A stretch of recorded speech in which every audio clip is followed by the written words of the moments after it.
नमस्कार, आशाई मसालेच्या यूट्यूब चॅनलवर तुम्हा सर्वांचं स्वागत आहे। आज मी बनवणार आहे मूग डाळ पालकची भाजी।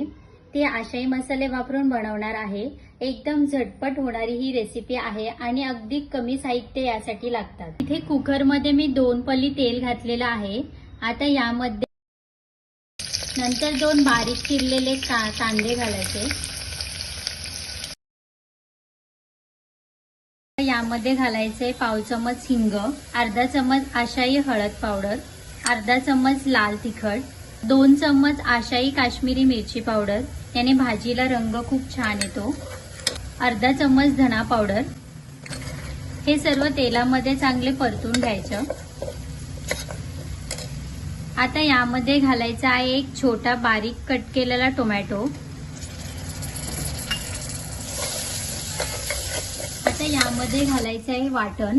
मी इथे कांदा खोबरा भाजून त्या मिक्सर मध्ये बारीक त्याचं वाटण बनवून घेतलेलं आहे, ते मी इथे वापरणार आहे। वाटण हे ऑप्शन आहे, तुम्ही नाही घातलं तरी सुद्धा चालेल, पण वाटणाने एक थोडा फ्लेवर छान येतो, त्यासाठी मी ते इथे थोडं वापरणार आहे। आता यामध्ये घालायची आहे 1 वाटी भिजवलेली मूग डाळ। मूग डाळ मी इथे अर्धा तास पाण्यामध्ये भिजत घातली होती, त्यामुळे ती चांगली शिजते। छोट्या वाटीचंच प्रमाण मी इथे वापरलेलं आहे। आणि आता इथे मी घालणार आहे एक पालकची जुडी, ती बारीक मी कट करून घेतलेली आहे, तुम्ही बघू शकता।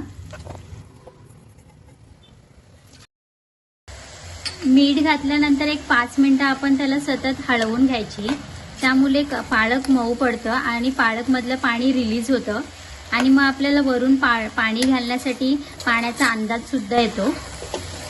5 मिनिटं सतत अशी कंटिन्यू फास्ट गॅसवर तिला हलवून घेणार आहोत। तुम्ही बघू शकता पालक मधलं पाणी रिलीज झालेलं आहे। आता आपण यामध्ये अर्धा ग्लास पाणी घालणार आहोत।